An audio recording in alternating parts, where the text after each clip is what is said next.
Hi friends, this is your class teacher Deepak and my YouTube channel is Tuition Time Maths।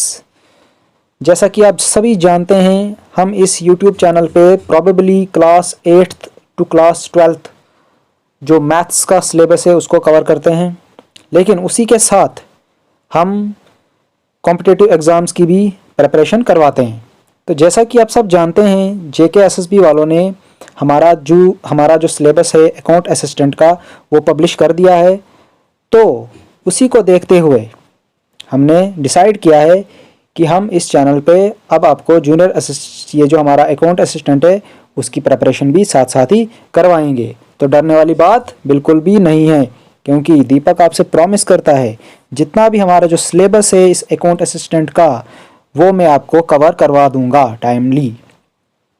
तो उसके लिए आपको क्या करना होगा, हमारा जो यूट्यूब चैनल है ट्यूशन टाइम मैथ्स उसको सब्सक्राइब करना होगा और उसी के साथ जो एक बेल आइकन होता है उसको भी दबाना होगा, जिससे हमारी जो लेटेस्ट वीडियो होंगी इस टॉपिक के, इस JKSSB टॉपिक के रिलेटेड जितनी भी वीडियोस अपडेट होती जाएंगी उसकी नोटिफिकेशन आपको मिलती जाएंगी। तो आज हम अपना जो पहला टॉपिक स्टार्ट करते हैं वो हमारा मैथ्स पोर्शन का है, जो हमारा 10 नंबर का दिया गया हमारे इस सिलेबस में। तो इसका जो पहला टॉपिक है वो है थ्योरी ऑफ प्रोबेबिलिटी। तो जो पहला टॉपिक है हमारा वो है हमारा मैथमेटिक्स एंड स्टैटिक्स में से जो 10 नंबर का आएगा हमें, मतलब 10 मल्टीपल चॉइस क्वेश्चन आएंगे इस वाले टॉपिक्स में से। जो टॉपिक है हमारा थ्योरी ऑफ प्रोबेबिलिटी है, theory of probability account assistant. ठीक है, अब थ्योरी ऑफ प्रोबेबिलिटी पढ़ना है हमें, प्यार से पढ़ेंगे, आराम से पढ़ेंगे, जल्दबाजी नहीं करेंगे, बहुत ही शांति से पढ़ेंगे। ठीक, तो होता क्या है ये, होता क्या है, थोड़ा सा पहले डेफिनेशन देख लेंगे, क्योंकि इस डेफिनेशन को समझाने के लिए अभी हमें बहुत सारी बातें करनी है। ये इस चीज को यहां से लेके यहां तक देखने के लिए आपको यहां से लेके यहां तक एक डेफिनेशन लग रही होगी, छोटी सी डेफिनेशन है, बट इस चीज को समझना है, इस चीज को समझना है, याद नहीं करना है, क्योंकि आपको पेपर नहीं देना है, मतलब कि 10th class 11th class 12th class का पेपर नहीं देना है कि आपको डेफिनेशन पूछेंगे। आपको इसके अंदर जाना है, ये है क्या, ये बोल क्या रहा है, उस चीज को हमें स्टडी करनी है। तो अभी मैं आपके सामने पढ़ता हूं definition. It is a branch of mathematics concerned with the analysis of random phenomena. The outcome of a random event can't be determined before it occurs, but it may be any one of several possible outcomes. The actual outcome is concerned to be determined by chance. क्या कह रहा है ये, थोड़ा सा समझते हैं। अभी हमें बहुत सारी चीजें पढ़नी है, ये तो खाली इसकी डेफिनेशन को समझने के लिए हमें पूरा इसको खोल के पढ़ना है। ठीक है, तो बोल रहा है ये एक मैथमेटिक्स की ब्रांच है, मैथमेटिक्स की ब्रांच है concerned with the analysis of random experiment. जो किससे कंसर्न्ड है, जो किससे जुड़ा हुआ है, एक analysis of random phenomena. Random phenomena means कि हमें पता नहीं है, रैंडमली कुछ हो रहा है, वहां से कुछ मिलेगा, उसी को। The outcome of random event. अब बोलोगे सर रैंडम इवेंट क्या होता है, इन चीजों को समझना है, इन चीजों को हमें डिस्कस करना है अभी। ये खाली आप डेफिनेशन आप यहाँ पे देखो, ठीक है। The outcome of a random event can't be determined before it occur. अब मैं बताता हूं आपको रैंडम इवेंट क्या होता है। जो रैंडम इवेंट है मतलब जो आना है, जो हमें चाहिए, हमें पता नहीं क्या है, वही आउटकम जो आना है can not be determined before it occur. हम उसकी भविष्यवाणी हम वो नहीं बता सकते वो आएगा क्या। जैसे कि आपने एक कॉइन को टॉस किया, क्या आपको पता है हेड आएगा कि टेल आएगा? नहीं पता है। आपने एक डाई थ्रो किया, क्या आपको पता है 5 आएगा, 6 आएगा, 1 आएगा, 2 आएगा, क्या आएगा, क्या आपको पता है? इस चीज को हम डिटरमाइन नहीं कर सकते जब तक वो नहीं आएगा, वो ये बात कर रहा है। But it may be any one of the several possible, but उन्हीं में से वो कोई एक पॉसिबल आउटकम होगा, जो जो आना होगा। जैसे हेड एंड टेल है, अब मुझे पता नहीं है हेड आएगा कि टेल आएगा, लेकिन मुझे पता है या तो हेड आएगा या तो टेल आएगा, लेकिन मुझे एग्जैक्टली पता नहीं है। The actual outcome is concerned to be determined by chance. जो एक्चुअल आउटकम आएगा वो एक चांस होगा, वो एक चांस होगा। उसी को कहते हैं theory of probability, theory of probability. तो इसमें जो फर्स्ट वन है वो हमारा क्लासिकल थ्योरी या अप्रोच ऑफ प्रोबेबिलिटी होती है, ठीक है। तो क्लासिकल थ्योरी क्या होती है? बोलता है probability is the measure of likelihood that an event will occur in a random experiment. एक रैंडम एक्सपेरिमेंट में कर रहा हूं, एक रैंडम एक्सपेरिमेंट में कर रहा हूं, तो मुझे क्या आ रहा है, मुझे क्या आ रहा है, जैसे मैं जो चीज चाह रहा हूं, जो चीज मुझे जरूरत है, क्या वो आ रही है, उसी चीज को मेजरमेंट करना, उसी चीज को मेजर करना प्रोबेबिलिटी कहलाती है, इस डेफिनेशन के अकॉर्डिंग। दूसरी definition, measure of uncertainty of various phenomena. ये भी वही बात कह रहा है, ये भी मेजर ही कर रहा है, ये भी मेजर ही कर रहा है। क्या मेजर कर रहा है? Uncertainty of a various phenomena. जो मुझे पता ही नहीं है, जो मुझे पता ही नहीं है आने वाला है, ये उसी चीज की मेजरमेंट कर रहा है। एक various phenomena, that means various random experiment कर रहा हूं मैं, मुझे पता नहीं है मैं क्या मैं एक्सपेरिमेंट तो कर रहा हूं, लेकिन मुझे पता नहीं है वो आएगा क्या, उसी अनसर्टेनिटी को मेजर करना होता है क्या, प्रोबेबिलिटी। एक और बात सिंपल, बिल्कुल सिंपल शब्दों में, it tells us about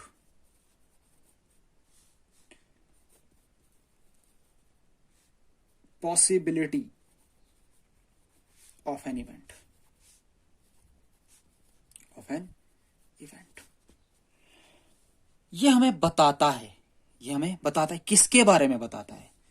possibility of an event, event की पॉसिबिलिटी। जैसे मैंने एक कॉइन को टॉस किया है, हेड आ रहा है या टेल आ रहा है, मुझे पता नहीं है हेड आ रहा है या टेल आ रहा है, उसी की पॉसिबिलिटी को, उसी की पॉसिबिलिटी को ये हमें क्या करता है, बताता है। कौन? प्रोबेबिलिटी। तो प्रोबेबिलिटी क्या हुआ? It tells us about possibility of an event. जो इवेंट आने वाला है उसकी पॉसिबिलिटी बता रहा है, उसकी पॉसिबिलिटी बता रहा है। एक ये डेफिनेशन। दूसरी बात कह रहा है probability is the measure of uncertainty of various phenomena. फिर से वही, हमने एक वेरियस अलग अलग एक्सपेरिमेंट कर रहे हैं, उसमें अनसर्टेनिटी, अनसर्टेनिटी मीन्स जो हमें पता नहीं है, जिसके बारे में हम बता नहीं सकते, उसको मेजर कर रहा है, उसको मेजर कर रहा है।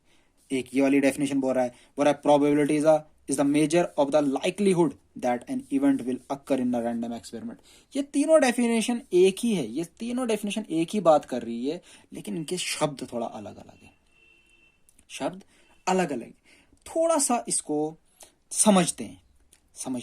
जैसे हमारे पास कॉइन है, हमारे पास क्या है? एक कॉइन है, ठीक है। प्यार से समझना, हमारे पास एक कॉइन है। अब आपको पता है जो कॉइन है इसमें दो ही पॉसिबिलिटी है, या तो हेड या तो टेल, या तो हेड या तो टेल। कॉइन की दो ही पॉसिबिलिटीज हैं। इन्हीं पॉसिबिलिटीज के बारे में हमें जो बताता है उसको हम क्या कहते हैं? प्रोबेबिलिटी। क्या कहते हैं? प्रोबेबिलिटी। तो अब हम एक एग्जांपल लेते हैं, समझना। हम एक एग्जांपल लेते हैं, टॉसिंग अ कॉइन। हमने एक कॉइन को टॉस किया, ठीक। अब आएगा क्या क्या? पहली बात कह रहा हूं, मैं कह रहा हूं बोथ हेड और टेल। समझना क्या कह रहा हूं मैं? एक कॉइन को टॉस कर रहा हूं, दोनों हेड आ रहे हैं या दोनों टेल आ रहे हैं। अरे ऐसा कभी हो सकता है कि एक कॉइन टॉस कर रहा हूं, दोनों हेड आ रहे हैं दोनों टेल आ रहे हैं। दैट मीन आप सोच रहे होंगे हम क्या करेंगे, इस कॉइन को बीच में से काट देंगे तो दोनों वाले आधे आधे पार्ट वाले हेड वाले पार्ट हम दिखाएंगे। बट ये नहीं, हमें बात करनी है रियलिटी की। रियलिटी में हो क्या रहा है, हमें कंडीशंस अप्लाई नहीं करनी है। ठीक है, कोई बच्चा बोलेगा सर शोले मूवी थी, शोले मूवी में सर उसके जो उसका जो कॉइन था उसमें तो दोनों तरफ हेड था, वो नहीं देखना है हमें। मतलब कि हमें बात करनी है रियलिटी की।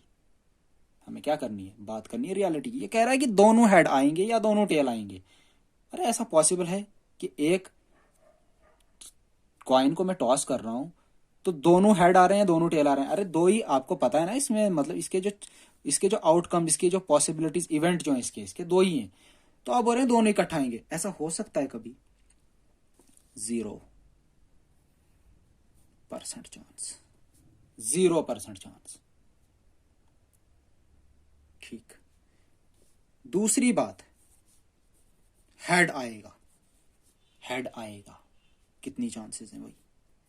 मैं कह रहा हूं सर 50% चांस है हेड आने का। तीसरा, टेल आने का 50%। मैं कह रहा हूं फोर्थ वन, इधर हेड और टेल। मैं कह रहा हूं 100% चांसेस है। क्या कह रहा है ये, दोनों हेड आएंगे या दोनों टेल आएंगे? ये तो 0 चांस है, ये तो नहीं हो सकता कभी भी। हेड आएगा, हाँ 50% चांस है, क्योंकि हेड और टेल दो ही पॉसिबिलिटीज है। 50-50 चांस, 50% इसका चांस है और 50% इसका चांस है, तो 50% आ सकता है, टेल आ सकता है। बोलते या तो हेड आएगा या तो टेल आएगा। हाँ वो तो 100% चांस है, वो तो पता ही है आपको, या तो हेड आएगा या तो टेल आएगा, वो तो पूरा 100% चांस है। तो अब क्वेश्चन है, तो अब क्वेश्चन है, प्रोबेबिलिटी अगर इनकी निकालनी होगी तो क्या होगी? इसकी प्रोबेबिलिटी होगी 0, इस वाले की, इस वाले की प्रोबेबिलिटी होगी 0.5, जिसको आप 1/2 भी कहते हैं। इसकी प्रोबेबिलिटी भी होगी 0.5, जिसको आप 1/2 कहते हैं। और इसकी प्रोबेबिलिटी हो गई 1। ध्यान से समझना क्या कह रहा हूं मैं। आपने एक कॉइन को टॉस किया, बोथ हेड और टेल आने की प्रोबेबिलिटी 0, हेड आने की प्रोबेबिलिटी 1/2, टेल आने की प्रोबेबिलिटी 1/2। या तो हेड या तो टेल आने की पूरी प्रोबेबिलिटी है, पूरी प्रोबेबिलिटी है। तो इसका क्या मतलब है, हम क्या कंक्लूड कर सकते हैं इस चीज को? आपने क्या, इस चीज को ऑब्जर्व करो, इस चीज को ऑब्जर्व करो। जो प्रोबेबिलिटी थी 0 से स्टार्ट हुई, पहुंची कहां तक? 1 तक। 0 से स्टार्ट हुई, पहुंची कहां तक? 1 तक। इसका क्या मतलब है, मैं क्या कहूंगा? Probability, probability is greater than equal to 0 less than equal to 1। इस चीज को समझना, ये क्या कह रहा हूं मैं, बहुत ही इंपॉर्टेंट बात कह रहा हूं। जो प्रोबेबिलिटी होती है वो 0 से बड़ी हो सकती है, 0 के बराबर हो सकती है, लेकिन लेकिन 1 से कम हो सकती है और 1 के बराबर हो सकती है। मतलब 1 से ऊपर कभी भी प्रोबेबिलिटी नहीं जाएगी। ये बात आप हमेशा याद रखेंगे। जो प्रोबेबिलिटी होती है वो ग्रेटर देन इक्वल टू 0 होती है, लेस देन 1 होती है। बात समझ आई? बात समझ आ रही है? समझ आ रही है? प्यार से समझिए, टेंशन लेने की जरूरत नहीं है, प्यार से। अब हमने इस चीज को क्या कंक्लूड करना है, हमने क्या सीखा? हम थोड़ा सा कंक्लूड करते हैं। हमने सीखा, पहली बात कि जो प्रोबेबिलिटी होती है कैन नॉट लेस देन 0। क्या बात सही कही? बोलता है जो प्रोबेबिलिटी होता है 0 से कम नहीं होती है, दैट मीन माइनस में, 0 से कम, दैट मीन माइनस होती है? अरे 0, 1/2, 1/2, 1, कोई माइनस वाली वैल्यू आई? नहीं आई, तो 0 से कम नहीं हो सकती है। दूसरी बात, probability of an event can't be negative. वही बात फिर से, 0 से कम मतलब 0 नहीं हो सकती है। तीसरी बात, probability can't be more than what? शाबाश, इससे ज्यादा नहीं होती है, 1 से। ये हमने कंक्लूड किया। ये हमने क्या किया? कंक्लूड किया। क्या पढ़ रहे थे हम पढ़ रहे थे क्लासिकल थ्योरी। क्लासिकल थ्योरी में हमने इसकी डेफिनेशन पढ़ी। प्रोबेबिलिटी क्या होता है? It tells us about possibility of an event. किसी भी इवेंट की पॉसिबिलिटी बताता है, किसी भी इवेंट की पॉसिबिलिटी बताता है। जैसे हमारे पास एक कॉइन था जिसको हमने टॉस किया था, आपको पता है उसमें या तो हेड आएगा या तो टेल आएगा, यही दो पॉसिबल चांसेस हैं, ठीक है। तो उसके आने की पॉसिबिलिटी बता रहा था, ठीक है। जब हमने क्या किया, बोलने लगा कि दोनों हेड और दोनों टेल आएंगे, ऐसा हो सकता है? तो 0 चांसेस। हेड आएगा 50% चांसेस बताया इसने कि हेड आएगा, 50% चांसेस है। टेल बताया, वो भी 50% चांसेस है। पर या तो हेड आएगा या तो टेल आएगा, या तो ये तो सही बात है, या तो हेड आएगा तो टेल आएगा, ये तो पूरा ही चांस है, 100% चांस है, ठीक है। Probability is greater than equal to 0 less than 1, ऐसे इसको रीड करते हैं, ठीक है। Probability is greater than equal to 0 less than 1।